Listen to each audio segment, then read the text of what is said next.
እግዚአብሔርን በማመስገን ውስጥ ነው ያለነው። ዛሬ ከኔ ጋራ አሁንም እግዚአብሔርን ስለማመስገን እንመለከታለን። ከኔ ጋራ የምንመለከተው ስለ ታማኝነቱ እናመስግን የሚል ነው። ሃሌሉያ።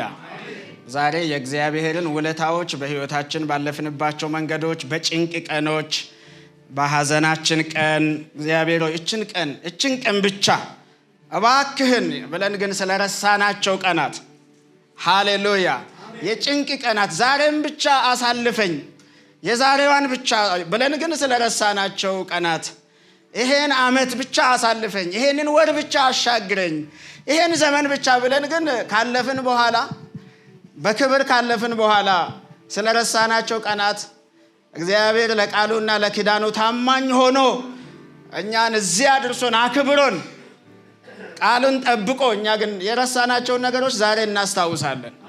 ስለ ታማኝነቱ እናመሰግነዋለን። የእግዚአብሔርን ቃል የያዕቆብን ታሪክ ነው የምንመለከተው። ያዕቆብ የተናገረውን ክፍል ነው የምናየው። ያዕቆብ 35 ነው የምናየው፣ ግን ከ32 አንድ ምንባብ እንድናነብ እፈልጋለሁ። ዘፍጥረት ምዕራፍ 32 ቁጥር 9 ላይ ያዕቆብ እንዲህ ሲል ጸለየ።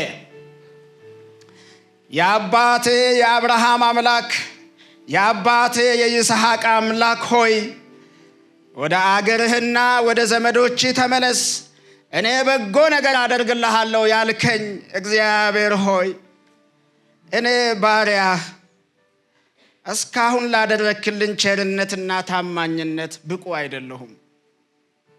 ሃሌሉያ።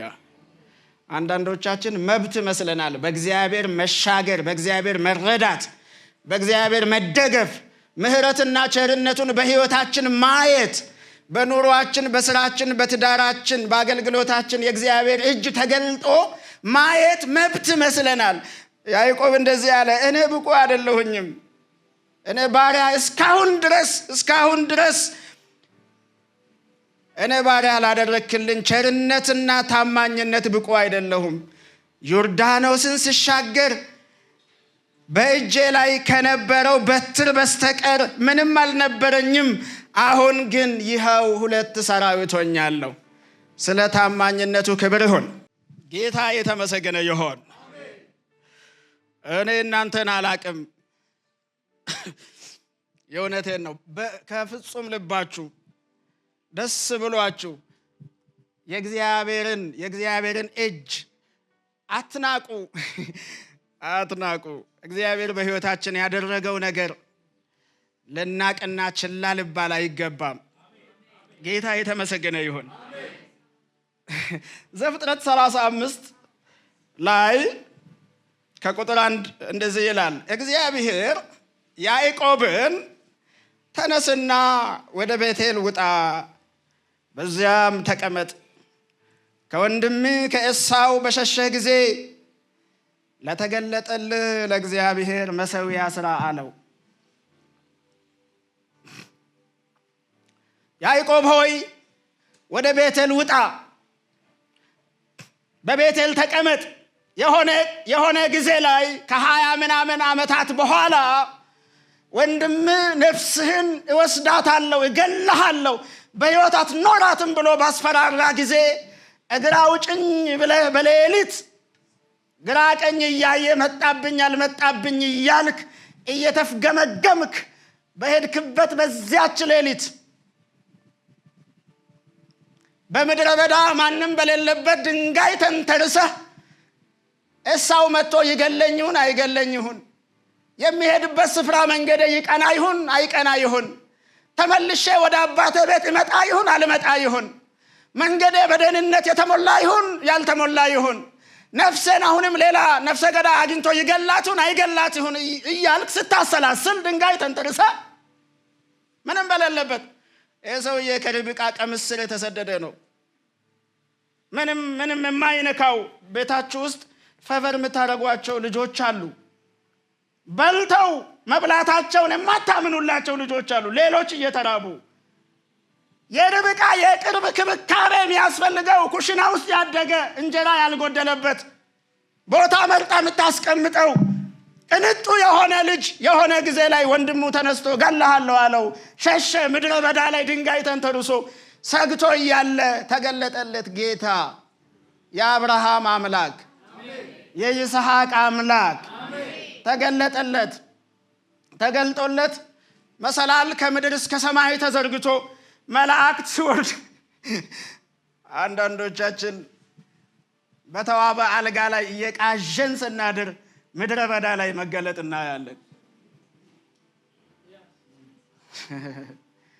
አንድም ቀን የእግዚአብሔርን ኃይልና ክንድ ስለማየቱ ስለ ያዕቆብ አልተነገረም። ሲሰደድ ግን በጭንቁ ቀን፣ በመከራው ቀን፣ በእንባው ቀን ድንጋይ ተንተርሶ ሲያሰላስል እንቅልፍ አልያዘውም። ጌታ መሰላል ዘረጋ፣ ከሰማይ ወደ ምድር የሚመጣ እና በመሰላሉ ጫፍ ላይ ሆኖ እንደዚህ አለ፣ እኔ የአባት የአብርሃም የይስሐቅ የያዕቆብ አምላክ ነኝ፣ እባርክሃለሁ አለው። ስድዱን ሰውዬ አንድም እንድባረክ የሚያደርግ መሰረታዊ ነገር የሌለው ባዶ እጁን የተሰደደ ምድረ በዳ ላይ የባከነ ለነፍሱ ምሰጋ ሰው ምንም የሌለውን ሰው የመጣና ባዶህን ብቻህን ስዱድነ ትኑር አትኑር አይታወቅም፣ እኔ ግን ዘርህን አበዛለሁ አለው። ልክ የአብርሃም ኪዳን እንደገና ነገረው። እግዚአብሔር በመሰላሉ ጫፍ ነው። ከዛ ያዕቆብ ነቃ። እኔ አላወኩም ነበር፣ ይህ የእግዚአብሔር ቤት ነው አለ። ይህ የእግዚአብሔር ቤት ነው፣ እኔ አላወኩም ነበር፣ እግዚአብሔር በዚህ አለ ያለ። የተኛበትን ትራስ ያደረገውን ድንጋይ አቆመ። ሐውልት አድርጎ ለመታሰቢያ አቆመና ዘይት አፈሰሰ። ከየት እንዳመጣ አይታወቅም። ቀባው።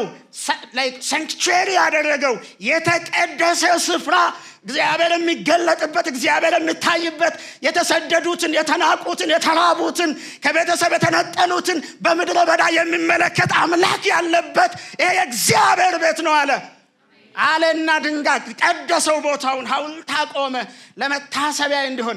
ግን እንደዚህ ያለ ሐውልት ካቆመ በኋላ እግዚአብሔር ከእኔ ጋራ ቢሆን፣ ገና እኮ መንገድ አልጀመረም፣ ኑሮ አልጀመረም። ከእኔ ጋራ ቢሆን መሰረታዊ ነገሮችን ስጋቶቹን ተናገረ። የሚበላውን ምግብ ብሰጠኝ፣ የሚለብሰውን ልብስ ብሰጠኝ፣ ወደ አባቴ ቤት በሰላም ብመልሰኝ፣ እኔ ለዚህ አምላክ ዘመኔን እገዛለሁ አለ። ለዚህ አምላክ ዘመኔን እገዛለሁ። ከ10 እጅ አንዱን ካገኘሁት ሀብት 10 እሰጣለሁ። እሱ አምላኬ ይሆናል፣ እኔ ደግሞ ተገዢው ባሪያው አገልጋዩ ይሆናለሁ ብሎ ስለተሳለ፣ ሁለታቸውም ናቸው የተሳሉት። እግዚአብሔርም ተሳለ፣ እሱም ተሳለ። እግዚአብሔር እንደዚህ ያለው፣ የነገርኩህን ሁሉ እስካደርግልህ ድረስ አልተውህም። ያልጠፋኸው አጥፊ ጠፍቶ አይደለም፣ ክዳኑ ይዞን። ያልሞትከው ገዳይ ጠፍቶ አይደለም፣ ያልከሰርከው ሁኔታው ሚያከስር ሳይሆን ቀርቶ አይደለም፣ ክዳኑ ያዘው። ይሄ ሰውዬ ቬሪ ቨልነረብል ተጋላጭ ነው። ምጠብቀው የሌለው፣ ወንድም የሌለው፣ አባት የሌለው፣ እናት የሌለው፣ ከጎኑ ብቻውን የተሰደደ ነው። እግዚአብሔር አሁን ቃል ገብቼልሃለሁ አልተውህም አለው። እሱንም ደግሞ እኮ መተው ብቻ አይደለም፣ ነግሬሃለሁ፣ በአንተ ላይ የሰጠሁትን ቃልና ክዳን ሙሉ በሙሉ እስክፈጸም ድረስ ያልኩትን የተናገርኩትን በሙሉ እንደው ማልተው ለጥበቃ ብዬ አይደለም። ማልተው አንተ ጥበቃ፣ ቸርነት፣ ርህራሄ፣ በጎነት፣ ደግነት፣ የእግዚአብሔር አብሮነት የሚያስፈልገው ከሰዎች ሁሉ የተሻልክ ሰው ስለሆንክ አይደለም። የእግዚአብሔር ክዳን ስላለብህ ስለ ክዳኔ እጠብቅሃለሁ። የሚጠብቅህ ደግሞ የተናገርኩትን በሙሉ እስካደርግልህ ድረስ ነው። ሃሌሉያ።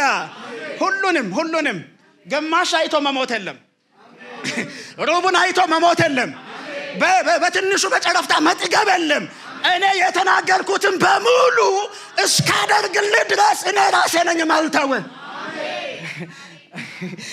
ይኸውላችሁ ልትሄዱ ብትሉም አትሄዱም፣ አይለቃችሁም ክዳነ። ራባም አስመርሮ፣ ህይወት አስመርሮ፣ ክርስትና ጭንቅና መከራ ሆነ ጥለህ ልትሄድ ብትልም አትሄድም። በማይለቁ የፍቅር ክዳን እጆች ስለተያዝክ ክዳኑ ያመላልሰሃል። ህይወት ሃርድሺፕ ሆኖም ማለት ነው። ህይወት ትግል ሆኖም የማይገፋ ሆኖም እንደዛም ሆኖም የእግዚአብሔር ኪዳን ይይዘናል። ያው እንደዛ ይይዘናል። ከዛ ያዕቆብ አጎቱ ጋር ነው የሄደው። ባይደ ከአጎት ቤት ይልቅ የጠላት ቤት ይሻላል፣ ባዳ ይሻላል። አጎቱ አሰቃየው። በእርግጥ ለአንዳንዱ ተንኮለኛና ክፉ ሰው የተሻለ ተንኮለኛ ይታዘዝለታል። እሱ አጭበርባሪና ተንኮለኛ ስለነበረ አንዱ በያዕቆብ ሕይወት ውስጥ እግዚአብሔር ሊያደርግ የነበረው እሱ ሳይለወጥ ያዕቆብን መለወጥ ስለሆነ ወደ ኪዳኑ ማምጣት፣ ክርስቶስ ወደሚመጣበት ራስነት ማምጣት፣ ወደ በኩርነት ቦታ ማምጣት ስለሆነ የተሻለ አጭበርባሪ ያዘዘለት ላባን እና አሰቃየው። ትዳሩን ለአንድቷ ልጅ አገልግሎ ሲያበቃ ሌላኛው አንዳረ፣ ደሞዙን አጭበረበረ። ከዛ በቃ ተሰቃየ ላባ ቤት ውስጥ። ሲሰቃይ እግዚአብሔር ከተፈጥሯዊ አሰራር ውጭ የሆነውን አሰራር አምጥቶ ደሞዙን ከፈለው። ሃሌሉያ! ይኸውላችሁ እንደዚህ ተስማሙ። ላባና ያዕቆብ እንደዚህ ተስማሙ። ዥንጉርጉር የሆኑ ነቁጣ ያለባቸው በጎች ደሞዜ ናቸው አለ። በጎች በተፈጥሮ ዝም ብለው ነቁጣ አይወልዱም እና ነቁጣ እንዲወልዱ ነቁጣ ያለባቸውን በጎች ነው ማዳቀል ያለብን። እግዚአብሔር በተአምራዊ አሰራሩ አዳቀለና ደሞዙን ከፈለው። ምን አደረገ? ሽምልማሌ በትሮችን በጎች በሚጠጡት ውሃ ውስጥ አድርጋ አለ። ከዛ በኋላ ውሃውን እየጠጡ ሲመኙት ያንተን ደሞዝ ይወልዳሉ። ሃሌሉያ! በጎች ደሞዝህን ይመኛሉ። አበዛለሁ፣ እባርካለሁ ያልኩትን ምባርክ በተፈጥሮ ሲስተም ስርዓት ልፋት ምናምን አይደለም፣ በተአምራዊ እጅ አመጣዋለሁ። ለምን? ኪዳኑ እንደዛ ነው የሚሰራው። ሙሉ በረከት እስኪመጣ አይለቅም። አክቹዋላይዝ እስኪሆን ድረስ እግዚአብሔር የተናገረው ነገር እስኪሞላ ድረስ አይለቅም ኪዳኑ። በጣም የሚገርመኝ ነገር ልንገራችሁ። ያዕቆብም የሆነ ቀን ተነሳና የላባን ፊት ተመለከተ። ስመለከት የላባ ፊትም ከያዕቆብ ጋር እንደ ድሮ አልነበረም። የሰው ፊት ሲቀየር አይታችሁ ታውቃላችሁ አይደል? the very welcoming people በደንብ ሰርፍ የሚያደርጓችሁ የሚያገለግሉ የሆነ ጊዜ ላይ ለካ እያሳደጓችሁ ሳያውቁ ስጋት ሆኑባችኋላችሁ፣ ፊታቸውን ይቀይራሉ። you become now a competent ለሜንተር እያደረጉ እያሰሩ ለሚያሳድጉ ሰዎች እድገታችሁ፣ ሀብታችሁ ስጋት ይሆናል። ስለዚህ ያዕቆብ ድንገት በእግዚአብሔር በረከት ምን እየሆነ ነው? እየበለጠው ነው ላባን። እንደውም ይኸውልህ ክዳን ካለብህና የእግዚአብሔር ቃል ካለብህ ክዳኑ ያንተን በረከት ብቻ ሳይሆን የሌላውንም ይሰራል። ላባ እንደዚህ ያለ በአንተ ምክንያት ተባርካለሁ፣ አትሄድብኝ። እግዚአብሔር በረከት ያመጣው ያንተ እግርህን ቤት ከረገጠበት ቀን ጀምሮ ነው። እባክህን ተጨማሪ ዓመታት ኑርልኝ። ክዳኑ ለአንተ ብቻ ሳይሆን አጠገብ ላሉ ሁሉ ይሰራል።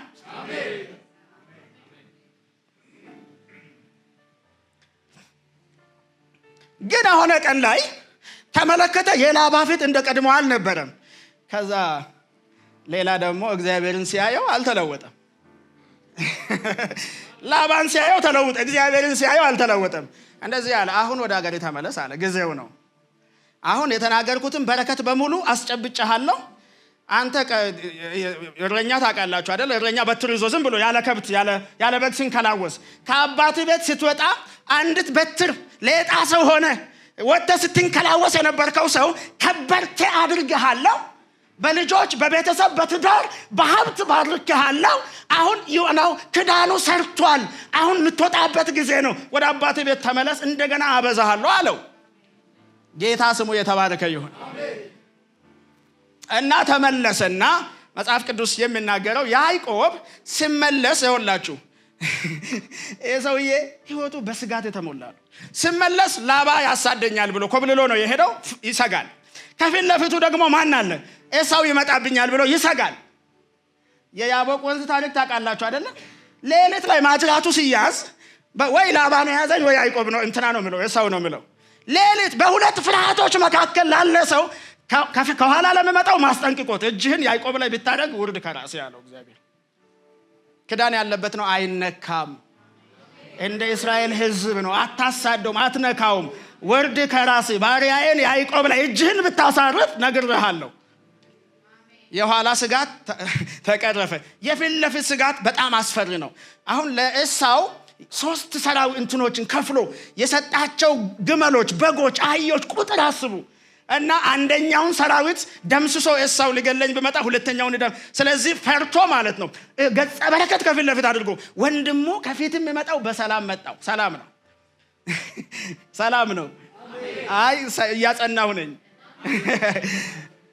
ከኋላም ፍርሃት አለ፣ ከፊትም ፍርሃት አለ። ደግሞ ሀብታም ስጉ ነው፣ ይሰጋል። አዎ ይሰጋል። ያለ እንቅልፍ ነው የሚያድሩት። ባንክ ቤትም አናምንም፣ በረቱንም አናምንም። ይሰጋል። ስለዚህ ሀብት አለው ይዘረፋል።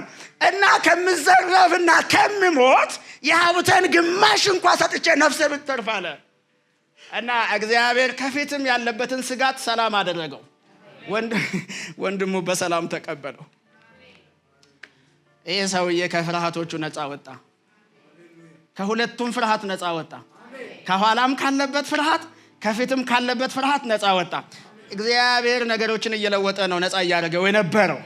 ስለዚህ ያዕቆብ ኤሳው ጋር ከተገናኙ በኋላ ተለየው ይላል። ከኤሳው ተለየና ሴኬም የሚባል ምድር ላይ መሬት ገዛና ተቀመጠ። ይሄን ነው የምናየው ዛሬ ማለት ነው። እና ርዕሱ ስለ ታማኝነቱ እናመስግን ነው። ከፈለጋችሁ አማራጭ ርዕስ ልስጣችሁ። ከሴኬም ወደ ቤቴል፣ ከሴኬም ወደ ቤቴል። እና ያዕቆብ as if nothing was happened፣ በህይወቱ ምንም ነገር እንዳልተከናወነ፣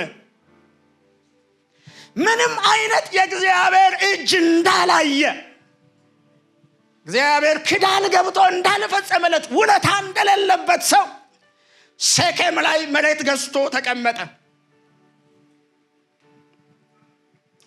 ሴኬም ደግሞ ዘፍጥረት 34 ስታነቡ የያዕቆብ ልጅ ዲና ቆንጆ ነበረችና ሴኬማውያንን ለማየት ወጣች። ከዛ የሴኬም ልጅ ሴኬም ራሱ መሰለኝ እና ወሰዳት። ከዛ ደረሰባት፣ አስነወራት ምናምን።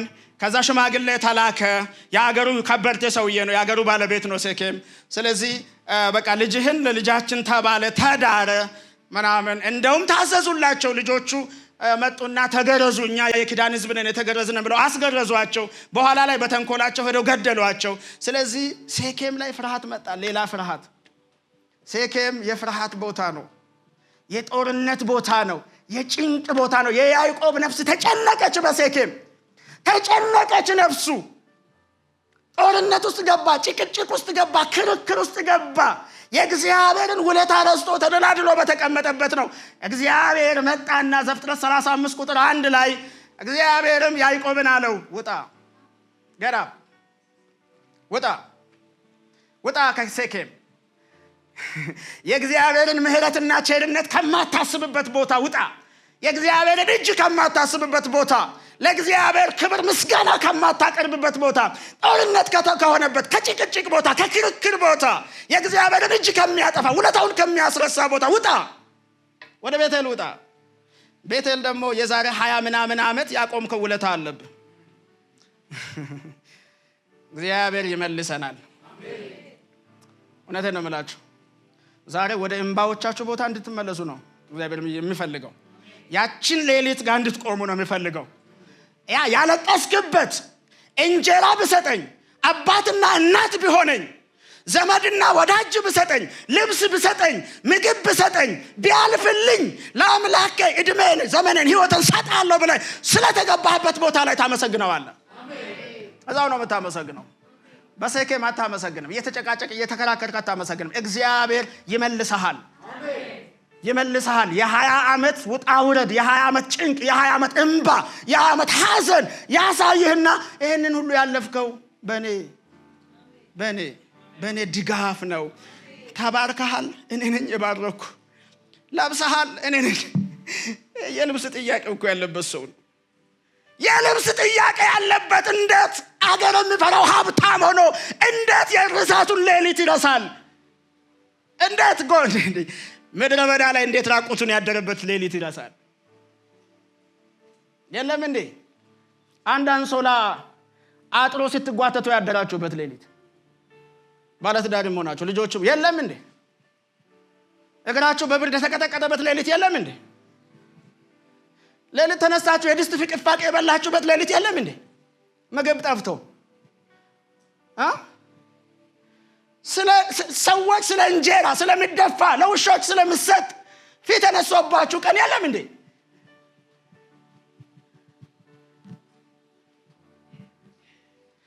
ያለቀሳችሁበት ስለ መሰረታዊ ነገር ስለ ልብስ የጸለይክበት በዚህማ መቆም አልችልም ነውር ነው በልብስ ለማገልገል ያፈላችሁበት ቀን የለም እንዴ?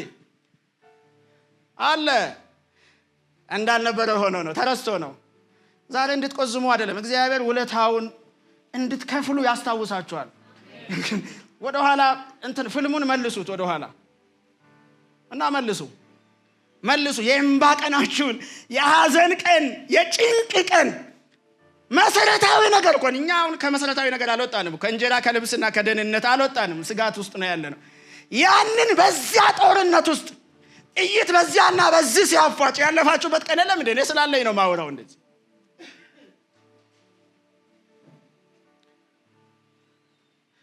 ጌታ ይባረክ።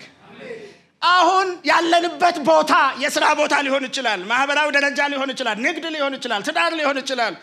የቸርች ውስጥ ያለንበት ደረጃ ያስረሳል እንዴ? ይረሳል እንዴ? የመጣንበት የተነሳንበት የእግዚአብሔር ኪዳን ይረሳል እንዴ? እሸከመሃለሁ ብሎ የተሸከመበት፣ አሻግረሃለሁ ብሎ ያሻገረበት፣ እመግበሃለሁ ብሎ እንጀራ የሰጠበት የለም እንዴ? አለ። ስለ ጠገብን አይረሳም፣ ይመሰገናል። ስለ ልብሳችን እናመሰግነዋለን። አዳው ብርድ እየቀጠቀጠን መሬት ላይ ስለተኛንበት ቀን አልጋ ስለተቀየረ ብርዱ ጥዝጣዜው አይረሳንም፣ ይመልሰናል ወደዚያ ጥዝጣዜ። ይሄ የሆነው ከዚያ በኋላ ነው ይልሃል። ተነስ አለው። ተነስ ውጣ ከሴኬም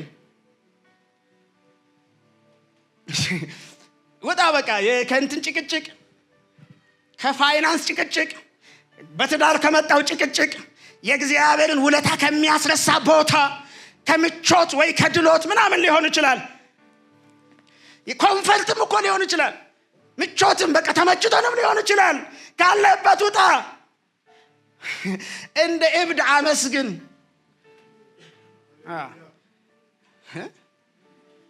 በችግራችን ቀን አቧራ ላይ ተንከባለን፣ አመድ ላይ ተኝተን ጸልየን፣ በድሎታችን ቀን ለምንድነው በፕሮቶኮል ምን ዘምረው?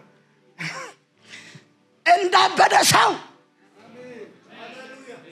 አዎ ምንም የሚጠበቅ ቦታ፣ ስፍራ፣ ክብር የለም። ስም ቢኖር፣ ክብር ቢኖር፣ ዝና ቢኖር፣ ለውጥ ቢኖር፣ እድገት ቢኖር፣ ምን ቢኖር የእግዚአብሔር ነው፣ ያንተ አይደለም። ክንዴ ያደረገኝ አንልም። ኃይሌ ያመጣ አማኞች ነን እኛ። ኃይሌ ጣቴ ያደረገች አንልም። ለእስራኤላውያን የተሰጠው ማስጠንቀቂያ ነው። አምላኬ ሰጠኝ፣ እንበረከክለት። ልቀበለው ተንከባልዬ ላመሰግነው ነው ማለት እንበረከከው። ወገኖች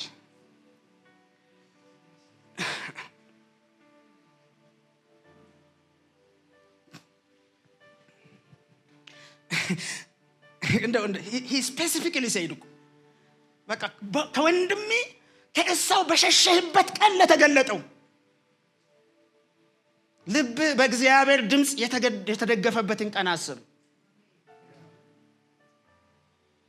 ልባችን በእግዚአብሔር ቃል ይሄ መገለጥ 20 ዓመት የተሸከመው መገለጥ ነው። እግዚአብሔር የተናገረ ነገር እስከ ዛሬ ድረስ ለኖርነው ህይወት ዋስትና ሆኖ ክሳራ ሳንፈራ፣ ሞት ሳንፈራ፣ ውድቀት ሳንፈራ፣ ረሃብ ሳንፈራ፣ እርዛት ሳንፈራ በእግዚአብሔር ተማምነን ዛሬ እንድንደርስ ያደረገው የሆነ ቀን የተነገረን ቃል ነው። እኔ ካንተ ጋር ነኝ ያለው ቃል ነው። ያዕቆብን 20 ዓመት ደሞዙ እየተጭበረበረ ኑሮ ሳይመቸው ያጎቱ ፊት እየተለዋወጠበት ጸንቶ እንዲቆም ያደረገው እግዚአብሔር እንዲህ ብሎኛል፣ አልተውህም ብሎኛል። ስለዚህ ሌሊቱን በስም ታሪኩን ነገረው። ያ አንዳንዶቻችን እንሸማቀቃለን፣ ምክንያቱም ታሪካችን ብነገር ስለሚያሸማቅቅ፣ የዛሬ ፕሮቶኮልህን ደረጃህን ስለሚያበላሸው ማትናገረው ታሪክ አለ በእግዚአብሔር ያለፍከው። ሰዎች ቢሰሙ ዝቅ ያደርጉኛል የምትልበት። አትፈር ወንድሜ፣ አትፈር ወንድሜ። እኔ አላፍርም፣ እኔ ሰፋሪ ነኝ። ለዚህ ነው በዚህ መድረክ ደጋግሜ የምናገረው ሰፋሪ ነኝ። 77 ሰፈራ ቤተሰቦቼ ይዘውኝ ሰፋሪ ነኝ። እዚህም ለመቆም ለዚህ ለመድረስ ክብር የሌለው ሰው ነኝ። ትልትው ብዬ በዛው በዘር ጭፍጨፋ የምቀር ሰው ነኝ። አልረሳውም። ስራ ስር ቆፍሬ ከጫካ የሚበላውና የማይበላውን የጫካ አውሬ ሲበላው አይቼ የቆፈርኩትን ስራ አልረሳውም። ይሄ ስር ይበላል ብዬ የቆፈርኩትን ለምንድን እንዴት አወኩ እንደሚበላ አውሬ በልቶታልና አይገልም ብዬ የቆፈርኩትን ስር ቀን ያን ቀን አልረሳውም። ይሄ ቅጠል ይበላል ብዬ ያልኩትን ለምንድን ነው የሚበላው አውሬ አኝኮታልና ስለዚህ ይበላል ብዬ ቅጠል የለቀምኩበትን ቀን አልረሳውም።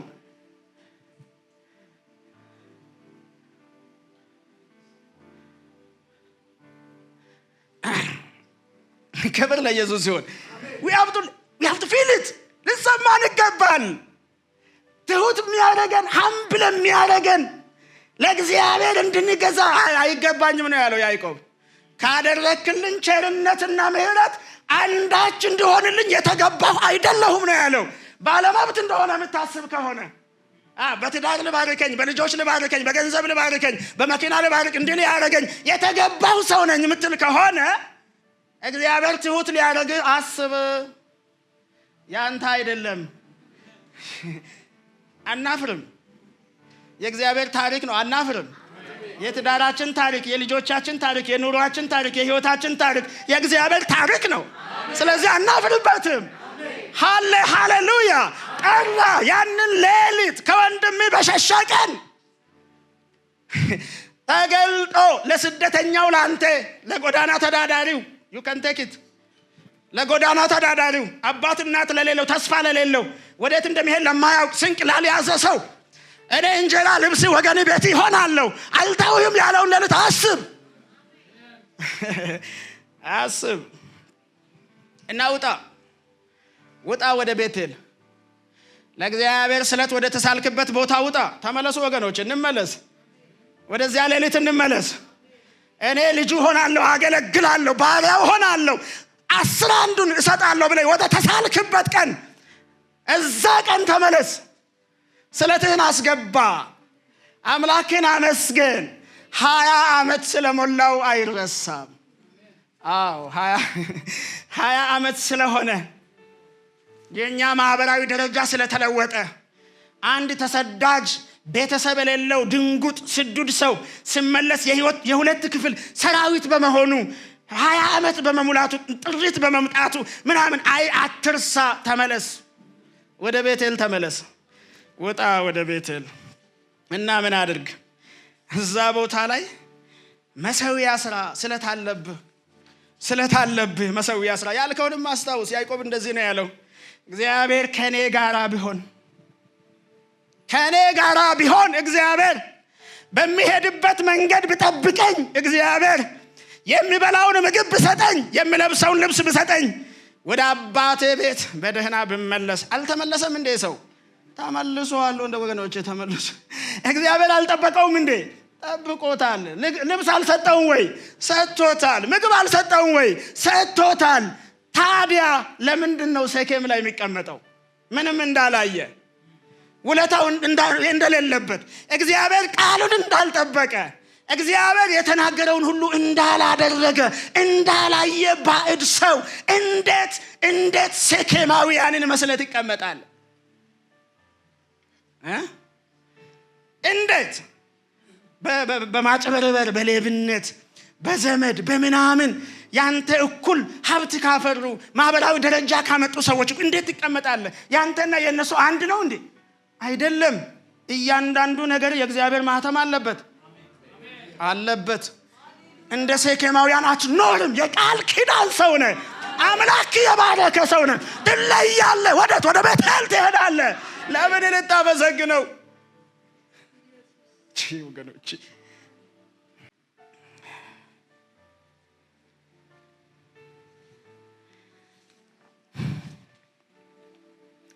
እንዳልኳችሁ እንግዲህ ሴኬም የመርሻ ቦታ ነው።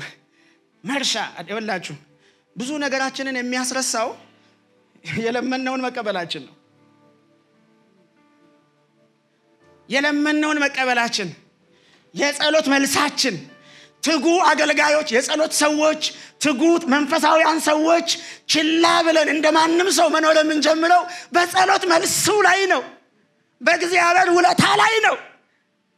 እንደዛ ነው። በእግዚአብሔር እጅ፣ በእግዚአብሔር ባርኮት ላይ ነው። እንረሳለን። ሴኬም መርሻ ነው። የእግዚአብሔርን እጅ መረሳበት፣ ውለታው መረሳበት፣ ተአምሩ መረሳበት። የሰውየው እኮ ምስክር መሆን የምችል ነው ለሌሎች። ጌታ እንዲህ አድርጎልኛል፣ እጄ አይደለም፣ ድካሜ አይደለም፣ ጥሩ ግንባር ስላለህም አይደለም።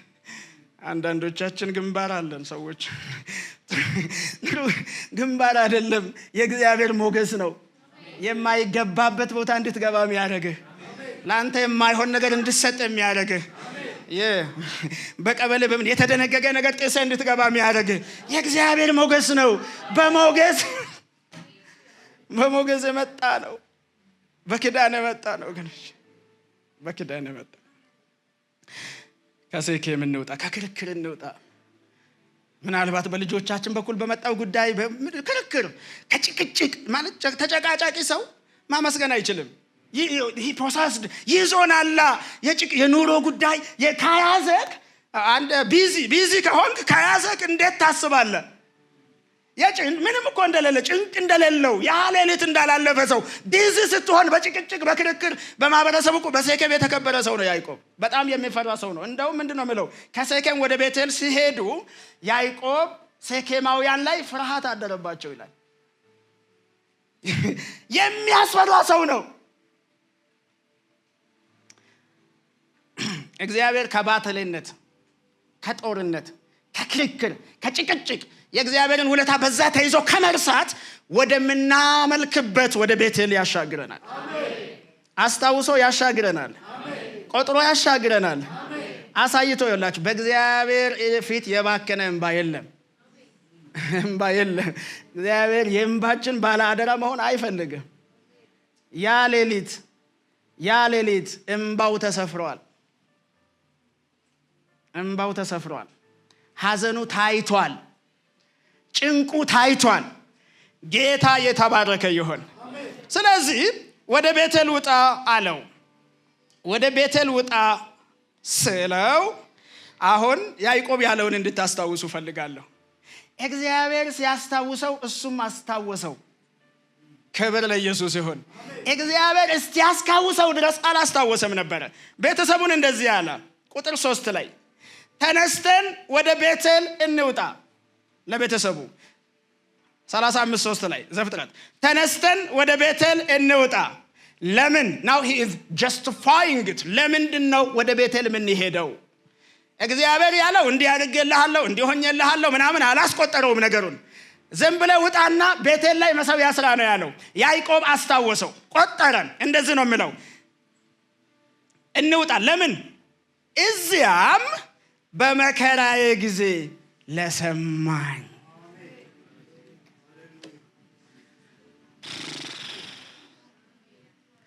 በመከራዬ ጊዜ ለሰማኝ፣ በሄድኩበትም መንገድ ሁሉ ስላልተለየኝ፣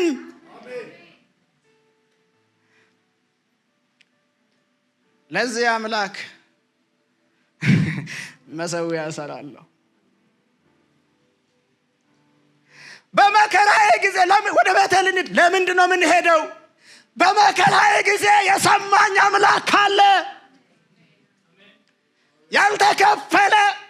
ያልተከፈለ ስለት አለ። ዕዳ አለብኝ።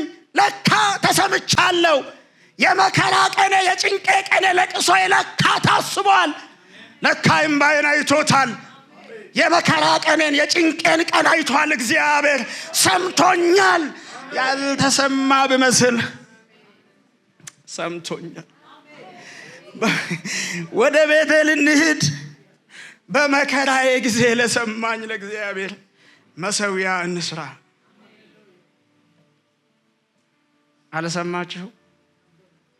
አልተሰማችሁም ወገኖች? የመከራ ቀናችሁን አታስታውሱም?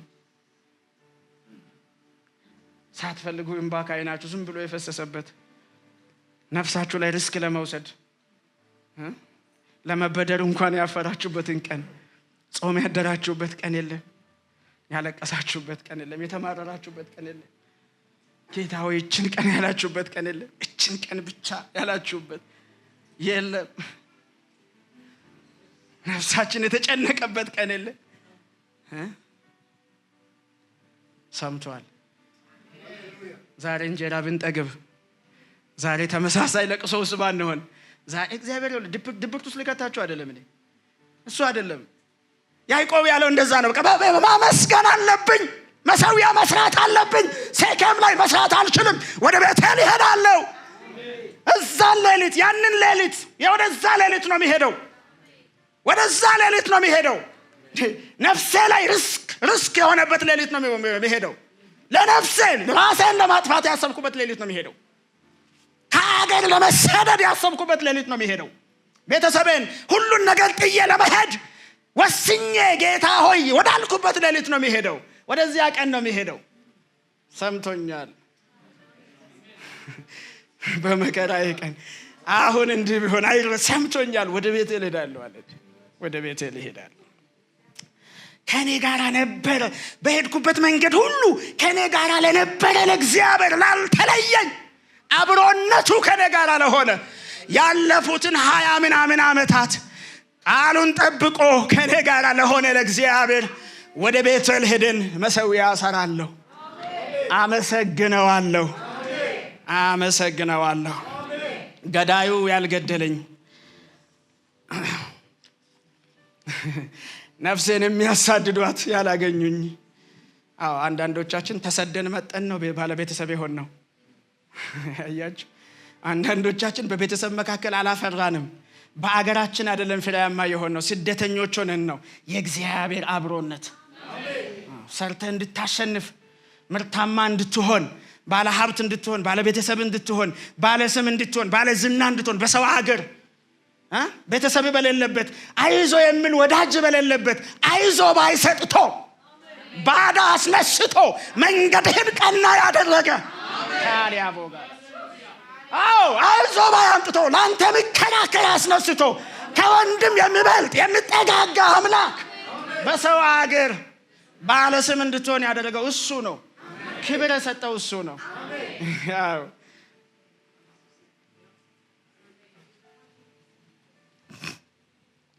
ከኛ ጋር ነበረ ወገኖች፣ ነበረ። እግዚአብሔር ነበረ ከኔ ጋር በሄድኩበት መንገድ ሁሉ ለነበረ ለእግዚአብሔር። ይሄ እኮ መጀመሪያ የተናገረው ነው የሚያስታውሰው። እግዚአብሔር ከኔ ጋር ቢሆን። አያችሁ፣ ድሮ ከ20 ዓመት በፊት እኮ ጸልዩዋል። ከኔ ጋር ቢሆን፣ ምግብ ብሰጠኝ፣ ልብስ ብሰጠኝ፣ ደህንነት ብጠብቀኝ፣ በሰላም ደግሞ ወደ ሀገሬ ቢመልሰኝ ብሎ ቃል በቃል የተናገረውን አስታወሰ። ከ20 ዓመት በኋላ እግዚአብሔር ሲመጣ ዛሬ ጌታ ያስታውሳችኋል። ያስታውሳችኋል። እንጀራ ብሰጠኝ ያላችሁበትን ቀን ያስታውሳል። የሆነ ጊዜ ላይ ጋምቤላ ነው 2004 መሰለኝ፣ ሙላቱ ያውቃል፣ ብዙ ታሪኮችን ሙላቱ ያውቃልና ከቸርች ውስጥ በክራር ስዘምር አይተውኝ ይሄ በቃ ጥሩ አገልጋይ ይሆናል ብለው አመጡ ወደ ጋምቤላ ዋና ቸርች። ከዛ 50 ብር መዝገብ ቤት ደብዳቤ፣ ገቢና ወጪ ደብዳቤ እንዳስገባና እንትን እንዳደረግ አድርገው 50 ብር በወር ሰጠኛል። ተጠቅቼ ያለሁት ወንጌላዊ ጋር ነው። የወንጌላዊ ደሞዝ 250 ብር ነው እና ከወር አያደርስም፣ 300 ብር አያደርስም። እና ደሞዙ ሲወጣ ፓስታ፣ መኮረኒ፣ ምንድነው ሌላ ሽሮ ምናምን እንገዛና በቡታ ጋዝ እያፈላን እንበላለን። 10 ቀን ሳይሞላ ያልቃል እሱና እሱ አገልጋይ ስለሆነ እየዞረ ይበላል። እኔ የትም አልሄድም እና ብዙ ሌሊቶችን በጸሎት ነው ማሳልፈው። እና አሁን ማገለግላችሁ የዛ ውጤት ነው። እና የሆነ ቀን ራበኝ፣ የእውነቴን ነው የምላችሁ፣ በጣም ራበኝ፣ ማንበብ አልቻልኩም። እና ካርቶን ውስጥ ቼራሊያ ፓስታ የሆነ ጊዜ የተረሳ ከአልጋ ስር ካርቶን ውስጥ አወጣሁኝ። 10 ፍሬ ይሆናል። እግዚአብሔር ይላችሁ። ጫው የለም፣ ምንም የለም። ቡታ ጋዝ ለኮስኩና ቀቀልኩት፣ ቀሰቀስኩትና እንብላ አልኩት። ወንጌላዊ አዳኔ ነው የሚባለው። ቀመሰ። አይ ጫው የለውም ብሎ ተወ። I literally cried 10 ፍሬ ፓስታ ይዤ አልቅሼ አውቃለሁ።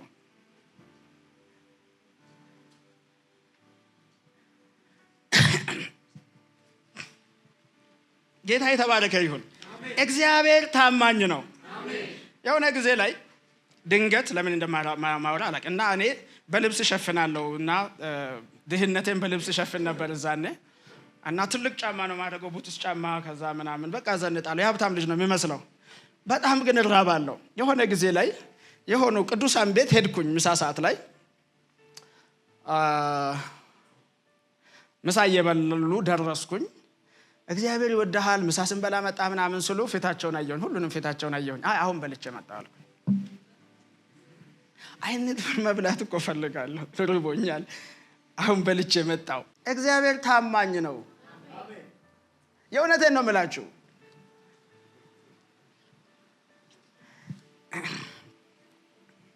ስለዚህ ወደዛ ይመልሰናል። ዛሬ እኔንም ራሱ እኮ እያስታወሰኝ ነው። ወደዚያ ይመልሰናል። ለሱ ለእግዚአብሔር ምን እናደርጋለን? ቤተል ሄደን መሰዊያ እናደርጋለን።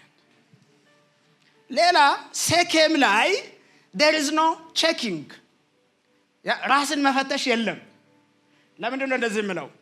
ወደ ቤተል እንውጣ ስል የእግዚአብሔርን ውለታ፣ የእግዚአብሔርን ሕዝብነት፣ የእግዚአብሔርን አብሮነት አለማሰብ ቤት ውስጥ ምን እየተከናወነ እንደሆነ እንድንረሳ ያደርጋል። ውለን እንገባለን፣ እንሮጣለን፣ እንድንሆናለን። ውለታውን መርሳት ብቻ ሳይሆን የቤተሰብ ህይወት ምን እንደሆነ ቼክ አናደርግም። ለካሳናቀው ቤቱ በጣዖት አምልኮ እየተወረሰ ነው። ምንድነው ምለው? ስለዚህ ቁጥር 2 ያዕቆብ ለቤቱ ሰዎች አብረውት ለነበሩ ሁሉ እንዲህ አላቸው፣ በእናንተ ዘንድ ያሉትን ባዕዳን አማልክት ምን አድርጉ? አስወግዱ። ሰውነታችሁን ምን አድርጉ? አንጹ። ልብሳችሁን ለውጡ። አያችሁ፣ ይሄ ሰው ምስጋናውን የበላ እንደማንም ተራ ሰው መኖር ብቻ ሳይሆን ቤቱ ተወሯል። ልጆቻችሁ ተወሮ ታገኛላችሁ። በእናንተና በትዳራችሁ መካከል አውሬ ገብቶ ታገኛላችሁ። የሆነ ቀን ተነስታችሁ እስቲ የቤተሰብ ህብረት እናድርግ ስትሉ አመጽ ይወጣል። ቼክ ታደርጋላችሁ። ልጆቻችሁ ለካ ከእናንተ ጋር አይደሉም፣ እናንተም ከጌታ ጋር አይደላችሁማ። ቤት ውስጥ ጣዖት አለ፣ አመጽ አለ፣ ርኩሰት አለ። ለምን? there is no checking። ሴኬም ላይ ሲኖሩ አምልኮ ስለሌለ፣ ከእግዚአብሔር ጋር ህብረት ስለሌለ፣ ውለታ መክፈል መዝሙር ስለሌለ፣ ጸሎት ስለሌለ ምን ሆኗል? ቤቱ ተወሯል። ስለዚህ ምን ሆኑ? አስወግዱ ጣዖቶቻችሁን። ከላባ ቤት የመጣ ጣዖት፣ አንዳንድ ነገሮች እግዚአብሔር ከባረከን ነገር ጋር ተስገብግቦ ተግበስብሶ የገባ ነው። አሰብስባችሁ ያስገባችሁትን እግዚአብሔር ከባረከው ነገር ጋር ተቀላቅሎ የገባውን ቤታችሁ ውስጥ ተሰውሎ ያለውን የራሔል ተራፊምም ሊሆን ይችላል። በትዳራችሁ ተጎትቶ የመጣ በልጆቻችሁ በኩል የገባ በስራ በኩል የገባ የእግዚአብሔርን ባርኮት ታኮ ቤታችሁ የመጣውን ነገር ቼክ የምታደርጉት አምልኮ ሲኖር ነው፣ ምስጋና ሲኖር ነው፣ ከእግዚአብሔር ጋር ሕያው የሆነ ህብረት ሲኖር ነው። እኔ የተቀደስኩ የእግዚአብሔር ቤተሰብ ነኝ ማለት ስንችል ነው። ስለዚህ ከመሄዱ በፊት ጣዖታችሁን አስወግዱ አለ። ቤታችንን እንፈትሽ። ሴኬም ያለ ምስጋና መቀመጥ፣ እግዚአብሔርን ውለታ ረስቶ መቀመጥ፣ ወደ ቤቴል ያለ መውጣት፣ ወደ ቃል ኪዳኑ ስፍራ አለመመለስ፣ እግዚአብሔር እንባችንን ጭንቃችንን የሰማበት ስለተገባንበት ቀን ላይ አለመሄድ በዘመን ብዛት እንድንወረር ያደርጋል። በባዕድ አምልኮ፣ በባዕድ አስተሳሰብ፣ እግዚአብሔር በማይከብርባቸው ነገሮች። ክብር ለኢየሱስ ይሁን። የመጨረሻ ሐሳቤን እናገራለሁ።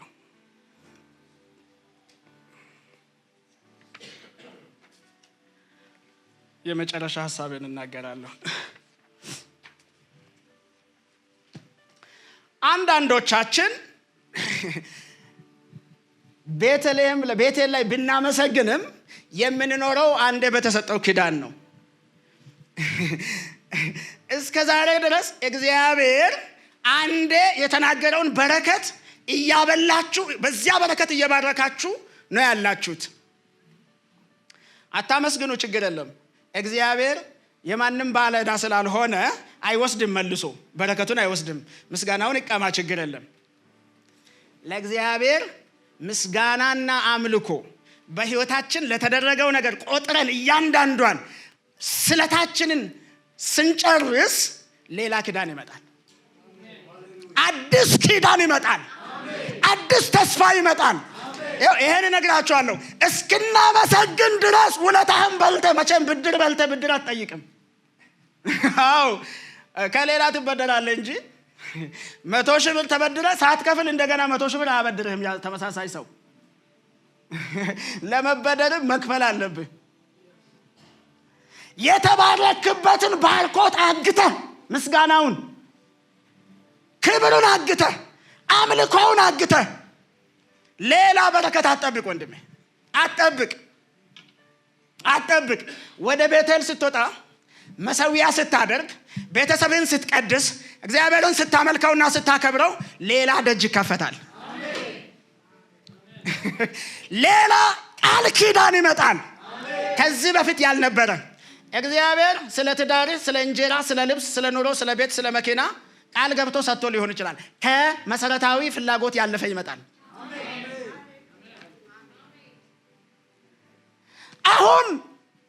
አሁን የእንጀራ ጉዳይ አይሆንም፣ የልብስ ጉዳይ አይሆንም፣ የትዳር ጉዳይ፣ የቤት ጉዳይ፣ የመኪና ጉዳይ፣ እዚህ ጥለህ የምትሄድበት ጉዳይ አይሆንም። ስለዚህኛው ስታመሰግን የሰማዩን ክብር የሚያመጣ ሌላ ኪዳን ይመጣል። ገና መስግነው፣ ስታመሰግነው ነው። ባለዕዳ ሆነ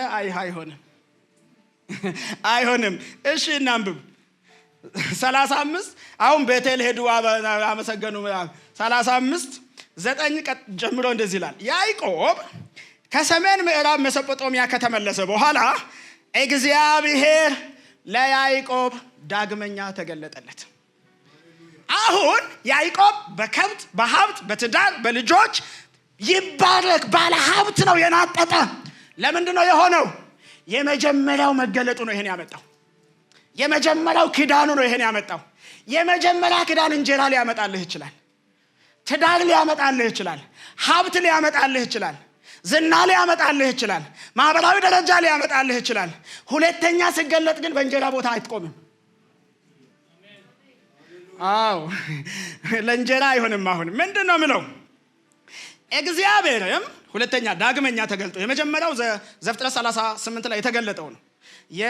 የተናገርኩን ሁሉ እስካደርግ ድረስ አልተውህም ያለው ነው። አልተወውም፣ አድርጎታል፣ አሳይቶታል። ያዕቆብም አስታውሷል። አሁን ሁለተኛ ጊዜ ተገለጠ። እስካሁን ስም ያዕቆብ ነበረ። ያዕቆብ ስጋ ለመብላት፣ ሽሮ ለመብላት፣ ሱፍ ለመልበስ ይመጥናል። አዎ ይመጥናል። መኪና ለመንዳት፣ ቤት ለመስራት፣ ማህበራዊ ኑሮ ለመኖር ይመጥናል ያዕቆብ። ትክክለኛው የእግዚአብሔር ኪዳን ሲመጣ ይለውጠዋል። አሁን የእንጀራ ሰው አይደለህም። አሁን የምሰጥህ ኪዳን ባልተጠጥተህ የምታልፍበት አይደለም። አዎ እግዚአብሔር ለተራ ኑሮአችንም ታማኝ ነው። አሁን ለሰማያዊ ኪዳን ይሰጣል። አሜን። ግን ማመስገና ስትወጣ ነው። ቤትህን እስክትወጣ ድረስ አታገኛትም። አዎ አታገኝ። እንዴ ነው ያለው ማለት ነው። ከዚህ በኋላ ስምህ ምን አይል? ያዕቆብ አይባልም ነበረ። ከእንግዲህ ያዕቆብ ተብለህ አትጠራም። ነገር ግን ስምህ ማን ነው? እስራኤል። አሁን ሕዝብ ነው የምትሆነው።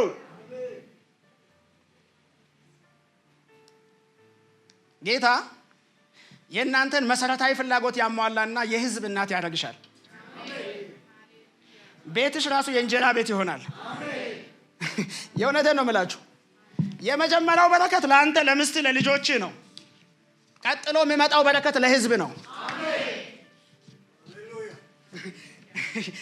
አሁን በደንብ ለሕዝብ ነው። አሁን ለሕዝብ ትሆናለህ። አሁን ጥያቄክ የጓዳ ጥያቄ አይደለም። የሽሮና የበርበሬ ጥያቄ አይደለም። አሁን ለቤቱ ትሆናለህ። አሁን ለሀገር ትሆናለህ። አሁን ለማህበረሰብ ትሆናለህ። ያ ስምህ አይመጥንም። ለሽሮ ያመለክበት ስምህ አይመጥንም። ለእንጀራ ያመለክበት፣ ለቤት፣ ለመኪና አሁን በክብር ይሆናል። ግን ስንወጣ ነው። ስምህ እስራኤል ይባላል።